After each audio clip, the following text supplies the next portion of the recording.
ذی نفس ہے کہ جو سانس تو لے رہا ہے لیکن وہ تو یہ ڈسٹنکشن ہمیں میں دونوں مذاہب میں جاننا چاہوں گا ہمیں کہیں ملتی ہے کسی ریفرنس میں قرآن میں یا حدیث میں یا فار دیٹ میٹر بائبل میں اس انسان اب ڈیتھ کو اس طرح دیکھ رہا ہے اللہ رب العزت جس چیز کو ڈیتھ کہہ رہے ہیں کیا وہ بھی انہی تین پیراڈائمز پہ ہے کہ brain dead heart dead and lungs dead یہ ہے کوئی اس کی تفصیلات میں اس سلسلے میں عرض کروں گا دیکھیے بات یہ ہے کہ جیسے میں نے ابھی عرض کیا کہ موت جو ہے وہ فنا کا نام نہیں یعنی آپ یہ نہیں کہہ سکتے موت جو ہے اس نے کسی کو فنا کر دیا آج بھی ہم کہتے ہیں کہ ایک شخص کا انتقال ہو گیا یعنی وہ ایک جہان سے دوسرے جہان کی طرف چلا گیا موت اصل میں سمجھ لینا چاہیے موت ہے کیا اسلامی نقطہ نظر سے قرآن کریم کے مطالعے سے میں اس نتیجے پر پہنچا ہوں کہ موت در حقیقت ایک نیند کا نام ہے ٹھیک ہے صرف ایک نیند اور وہ نیند جب بھی طاری ہو جائے تو اس کے اندر جسم کہ ضروری نہیں ہے کہ جسم خراب ہو اب میں قرآن کریم سے ایک مثال آپ کو دیتا ہوں فرمایا او مر علی قریۃ وہی خاویۃ علی عروشہا ایک شخص تھا جو گزر رہا تھا قرآن کریم نے نام نہیں لیا لیکن مفسرین نے لکھا ہے کہ حضرت حزقیل علیہ السلام تھے حضرت حزقیل علیہ السلام یہ بھی ایک پیغمبر تھے یہ آپ کے یہاں بھی ذکر ملتا ہے بائبل میں ہاں بائبل میں بھی تو حضرت حزقیل علیہ السلام گزر رہے تھے تو ایک جگہ پر وہ بیٹھے ہیں تو وہاں پر جس سواری پر سوار ہو کر آئے تھے وہ بھی موجود تھی یعنی خچر یا گدھا جو کچھ تھا کھانا سامنے رکھا ہوا تھا پانی رکھا ہوا تھا سامنے نظر پڑی تو دیکھا کہ لاکھوں اور ہزاروں جو ہیں وہ ڈھانچے انسانوں کے پڑے ہوئے ہیں تو منہ سے نکل گیا کہ انا جو ہے حاضی اللہ وعدم ہوتے اللہ یہ تو سب ختم ہو چکے ہیں ان کی تو ہڈی بھی ختم ہو چکی ہیں ان کو آپ کیسے زندہ کریں گے تو اللہ نے فرمایا فَأَمَاتَهُ اللَّهُ مِئَةَ عَامٍ اللہ تعالیٰ نے 100 سال کے لیے ان پر موت کو طاری کر دیا فَأَمَاتَهُ اللَّهُ مِئَةَ عَامٍ 100 سال کے لیے نیند کی صورت میں وہ نیند ہے اب میں بتاتا ہوں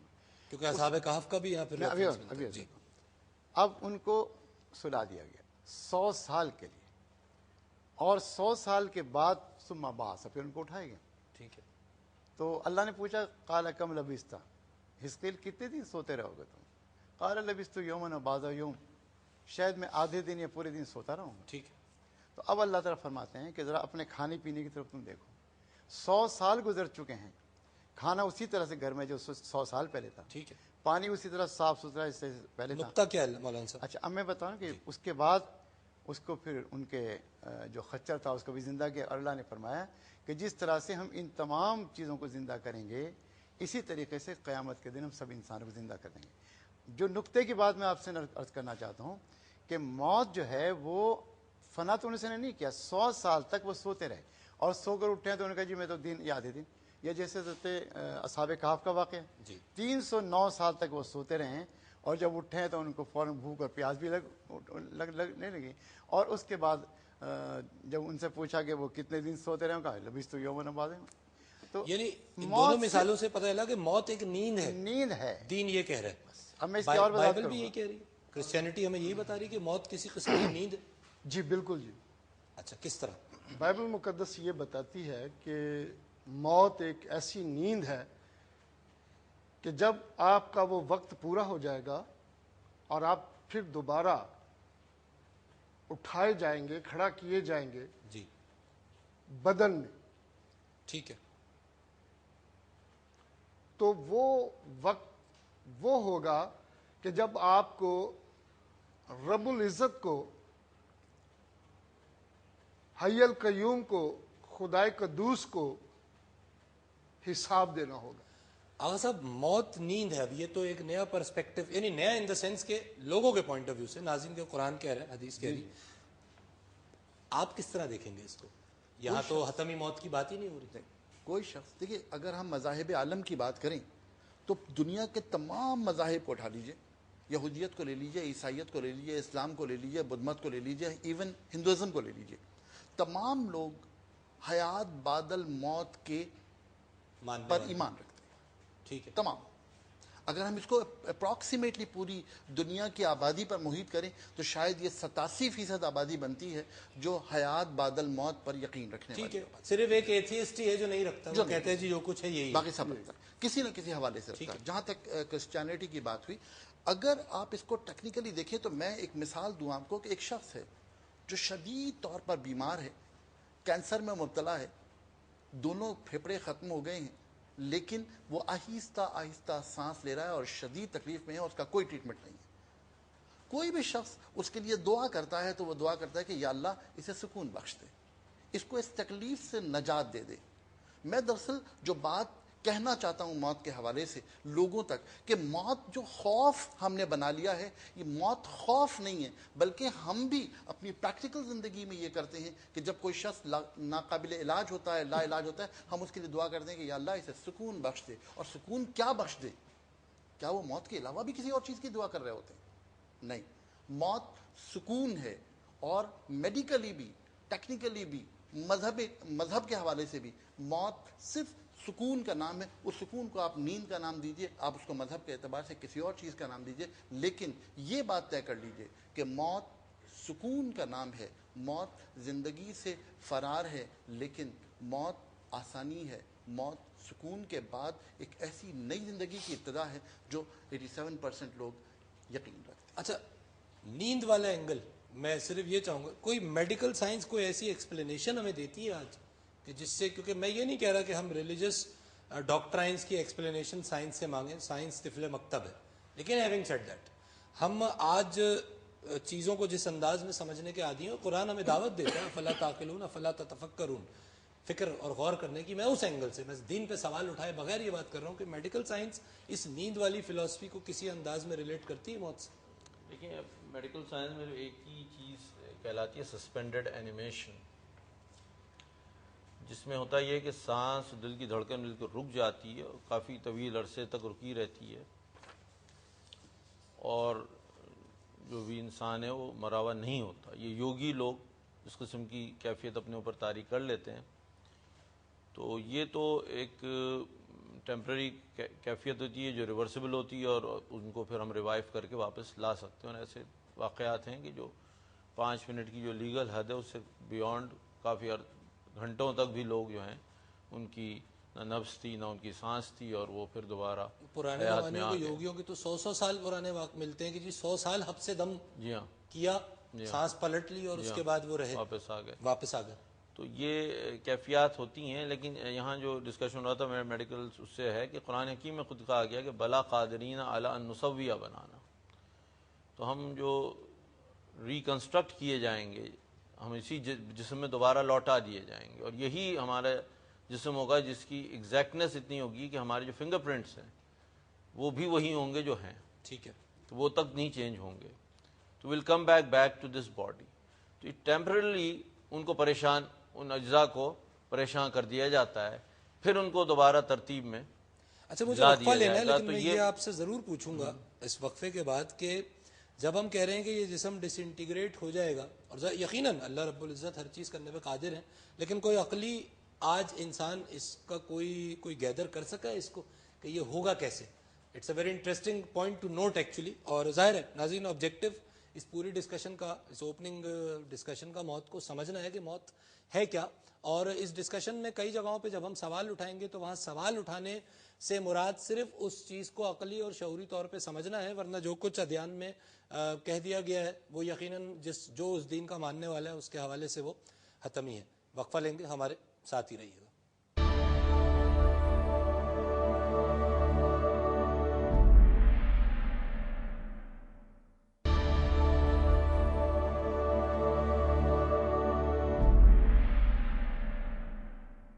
خوش آمدید ناظرین، آپ پروگرام دیکھ رہے ہیں مذاہب اور عقل انسانی، اور ہم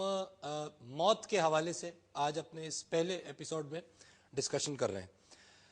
اچھا، نیند کا نقطہ بھی سامنے آ گیا، اور ایک نیند آدھی موت ہے۔ نیند آدھی موت ہے۔ دیکھیے نا،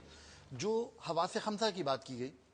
تو حواس خمسہ میں سے کتنے حواس ایسے ہیں جو نیند میں غائب ہو جاتے ہیں، ختم ہو جاتے ہیں؟ دیکھنے کی صلاحیت ختم ہو گئی، سماعت رہتی ہے، سماعت رہتی ہے، لیکن وہ بھی بڑی حد تک کم ہو Limited جاتی ہے، ہے، ٹھیک۔ لمیٹڈ ہو جائے گی۔ بصارت بالکل ختم ہو گئی، محسوس کرنے کی طاقت ختم ہو گئی، ایک حد تک۔ ایک حد تک ختم ہو گئی۔ گرم آلو لگا دیں تو فوراً جاگ جائے گا چونک کے۔ تو تمام چیزیں اس حد تک پر چلی جاتی ہیں جہاں پر اسے آدھی موت کہا گیا۔ ٹھیک، اور جو ہماری ڈسکشن ہے وہ یہی ہے کہ نیند موت کی ایک مثال ہے. ٹھیک ہے. اور میرا خیال ہے کہ اس کو اگر مذہب کے حوالے سے بھی دیکھ لیا جائے تو شاید ایسا ہی ہے. اور صبح کی جو نیند سے اٹھ کر جو دعا پڑھنے کی ڈاکٹر صاحب, اچھا, دعا جو ہے وہ بڑی انٹرسٹنگ ہے کیونکہ اس میں یہ ہمیں لنک مل رہا ہے. دعا فرمائیے گا, وہ جو صبح اٹھنے کی دعا ہے مولانا وہ ہے الحمدللہ الذی احیانا بعد ما اماتنا والیہ النشور, کہ اللہ آپ کا شکر ہے کہ آپ نے ہمیں موت کے بعد دوبارہ زندگی دے دی, اور اسی طریقے سے جیسے آج ہم موت سے جاگے ہیں, اسی طرح کل قیامت کے اندر بھی ہم دوبارہ اٹھیں گے. یہ ایک دعا ہے بڑی اچھی. ٹھیک. جو آپ نے فرمایا حکیم صاحب محترم نے, وہ ذرا سا میں اس میں ایک اضافہ کرنا چاہوں گا. ضرور. وہ یہ کہ جو نیند ہے وہ آدھی موت نہیں, موت کا حصہ ہے. ذرا تھوڑا فرق ہے. یہ موت کا ہی ایک حصہ ہے جو انسان پر روزانہ طاری کی جاتی ہے. ٹھیک ہے. اور میرا خیال ہے پتہ نہیں ایک میڈیکل نقطۂ نظر سے آپ کیا فرمائیں گے کہ انسان کی جو کہتے ہیں, ہم نے سنا ہے ہمیشہ, اگر غلط ہو تو بتا دیجیے گا, وہ یہ ہے کہ انسان کی جو موت شروع ہوتی ہے وہ پاؤں سے شروع ہوتی ہے. ایسا ہی. ٹھیک ہے. اور نیند بھی انسان کی پاؤں سے شروع ہو کر سر کے اوپر جا کر ختم ہوتی ہے. فضربنا علی آذان فی الکہف سنین عددا, یعنی پھر کانوں تک وہ جب پہنچتی ہے تو انسان کو نیند آ جاتی ہے. اور اس کی تو بہت سی تعویلات کی جا سکتی ہیں, لیکن اصل چیز جو ہے وہ یہی ہے کہ موت کا ایک حصہ ہے نیند. اب یہ 4 گھنٹے کی ہو سکتی ہے, 100 سال کی ہو سکتی ہے, 309 سال کی ہو سکتی ہے, 1000 سال کی ہو سکتی ہے. بس ایک حدیث میں آپ کو سنا دوں جس سے بات کی وضاحت ہو جائے گی. نبی کریم صلی اللہ علیہ وسلم نے فرمایا ہے کہ جب بہت طویل عرصے کے بعد ایک شخص میدان حشر میں پہنچے گا, وہ یعنی اٹھایا جائے گا اس کو نیند سے, وہی موت کی جو نیند ہے اس کی, تو وہ شکوہ کرے گا فرشتوں سے کہ مجھے کیوں تم نے اٹھا دیا, میں تو ابھی تو سویا تھا. وہ کہیں گے جناب آپ ابھی نہیں سوتے, میں اپنے الفاظ میں کہہ رہا ہوں کہ آپ تو ہزاروں سال سے پڑے سو رہے ہیں. ٹھیک ہے. لیکن اس کو ایسے لگے گا جیسے ٹائم اور اسپیس کا ریفرنس, اس کی جو کانشیسنس کا لیول ہے اس سے وڈرا کر لیا جائے گا, ختم ہو جائے گا. علی صاحب بھی کچھ کہنا چاہ رہے ہیں, میں طارق صاحب کی طرف بھی آؤں گا. ایک تو یہ جیسے مولانا صاحب کہہ رہے تھے کہ کس نے ہمیں ہماری خوابگاہوں سے جگہ اٹھایا, یہ تو وہی وعدہ ہے جو پورا ہوا ہے, یہ ترجمہ ہے. تو کیا موت صرف انسانوں پہ ہی ہے, جو جنرل میں ڈسکشن سے سمجھاؤں, لیکن ہماری جو ایسٹرالوجی میں موت ہوتی ہے وہ ہر چیز کی موت ہوتی ہے. جیسے میں نے کہا کہ لیونگ اینٹیٹیز کی موت ہوتی ہے, آپ کیا ہر چیز زندہ تصور ہر چیز کی کریشن ہوتی ہے. دیکھیں ہمارے یہاں یہ جیسے روح کا کانسیپٹ نہیں ہے, کریشن ہے, پیدا ہوتی چیز. آپ نے ایک کرسی بنائی, ایک میز بنائی, ایک بلڈنگ بنائی, ایک ملک بنایا, اس نے اپنا پورا سائیکل کمپلیٹ کیا, اس کے بعد وہ فنش ہو گیا, ڈسٹروائے ہو گیا, فنا ہو گیا. اب اس میں جو جنرل کانسیپٹ جو ہمارے ساتھ ایکسپرٹس ہیں ان کی بات سے صرف انسانی موت کی بات ہو رہی ہے. موت تو تمام چیزوں کی ہو سکتی ہے, موت کائنات کی بھی ہوگی, موت چاند سورج ستاروں کی بھی ہوگی, موت تو فنا کا ایک دوسرا روپ ہے. لیکن انسانی موت جو میں, اچھا کیا آپ کا علم اس بات کو اس طرح دیکھتا ہے کہ پھر یہ جو تمام چیزیں اگر زندہ ہیں تو زندہ چیزوں کی تو سائنس ہمیں کچھ نشانیاں دیتی ہے بالکل کہ بھئی یہ اس میں سونگ سکتی ہے, چکھ سکتی ہے, یہ جو ہمارے 5 سینسز کی بیسس پہ, تو یہ جو ظاہری طور پہ جو نان لیونگ تھنگز ہیں ان میں یہ حسیات تو موجود نہیں ہیں. کامران صاحب یہ جو میں نے یہی بات کی تھی شروع میں جو اسٹارٹ کیا تھا, تو ایک چیز ہے جو انسان ہے, لیونگ اینٹیٹیز کی لائف اور ڈیتھ ہے. ایک جو ہم لوگ ایسٹرالوجی میں لیتے ہیں وہ ہے کریشن. ٹھیک ہے. چاہے وہ کوئی ایک یہ سیٹ ڈیزائنڈ ہے, اس کی ایک لائف سائیکل ہے, اس کے بعد یہ ڈسٹروائے کر دیا جائے گا. ٹھیک ہے. اس کی کریشن ہوئی, اس کے بعد اس کی ڈسٹروائے. اسی طرح سے کوئی یوٹینسل ہے, کوئی چیز ہے, کوئی کپڑا ہے. ٹھیک ہے, یا پوائنٹ از ٹیکن. مگر ہمارے بات کو آگے پلیز جتنی بھی ڈسکشن ہوئی ہے اس میں شاید سننے والوں کو ایک چیز واضح نہیں ہو رہی ہوگی کہ are we talking of physical death یا ہم کسی بھی قسم کی موت کی بات کر رہے ہیں. اگر مولانا صاحب کی بات کو آگے بڑھائیں تو کچھ ماہر روحانیات اپنی کتابوں میں لکھ چکے ہیں کہ جب انسان سو جاتا ہے, یعنی جو وہ نیند کی کیفیت میں ہوتا ہے, تو وہ موت سے بہت نزدیک ہوتا ہے. بس فرق صرف اتنا ہوتا ہے کیونکہ روح اس کے جسم سے نکل چکی ہوتی ہے. ہاں, مگر وہ ایک سلور کارڈ لائننگ کے ذریعے اس کے قلب سے کانٹیکٹ میں رہتی ہے. اسی لیے شاید بڑے بوڑھے یہ بھی کہتے ہیں کہ اچانک دھکے سے کسی کو سوتے میں ماں نہیں جگاؤ. پھر کہتے ہیں لکی ہیں وہ انسان کہ جو خواب کی کیفیت میں گئے, ان کی روح ان کی باڈی سے ڈیٹیچ ہوئی, لیکن پرماننٹلی ڈیٹیچ نہیں ہو گئی. وہ ایک سلور کارڈ یا سلور لائننگ کے ذریعے انٹیکٹ تھی, اور جب اس کی نیند مکمل ہوئی اور وہ روح یا جو بھی اس کی چیز ہے وہ واپس باڈی میں آ گئی تو آپ اسے جاگنا کہتے ہیں. اب جتنا آپ کا شعور مضبوط ہے، آپ کو یاد رہتا ہے کہ آپ کی روح وہاں کیا کرتی رہی ہے، کرتے موت اور نیند کا یہ ڈفرنس اس طرح بھی بیان کیا جاتا ہے کہ خوش نصیبی یہ اس لیے کہ یہ بھی ہو سکتا ہے کہ وہ واپس نہ آئے، جس کو آپ کہتے ہیں سوتے میں ہی موت ہو گئی. بہت سے لوگ سوتے میں ہی انتقال کر جاتے ہیں کیونکہ وہ سلور کارڈ سوتے میں ہی ٹوٹ جاتی ہے، ورنہ جب طبعی موت آئے گی تو بھی وہ سلور کارڈ ٹوٹ جائے گی. تو کہیں نیند کو موت کا سبسٹیٹیوٹ کہا گیا ہے، کہیں نیند کو کہا ہے اس سے موت کو سمجھو، اور کہیں کہیں یہاں تک کہ نیند کو موت کی بہن بھی کہا گیا ہے. ٹھیک ہے، کہ اس اس کا سے فائدہ کیا ہے؟ چلیے نیند موت کی بہن ہے، نیند آدھی موت ہے، نیند موت ہی ہے تقریباً، جی. سوائے سلور کارڈ کے. یہ جو ادیان کہہ رہے ہیں بائبل میں بھی آپ نے فرمایا کہ کچھ اسی نوعیت کے، کیونکہ یہ پروگرام ہم ختم کرنا چاہ رہے ہیں، موت کو آج ہم نے ڈیفائن کرنے کی کوشش کر لی. اس نیند والے فیکٹر کا فائدہ کیا ہے؟ ہمیں بتایا کیا جا رہا ہے اصل میں؟ دیکھیے، اگر انسان کو یہ مان لیا جائے کہ وہ صرف جسم ہے تو ظاہر ہے ادیان کی روشنی میں اور کسی حد تک اب تو پیرا سائیکالوجی کی روشنی میں بھی یہ بات مناسب نہیں ہے کہ انسان صرف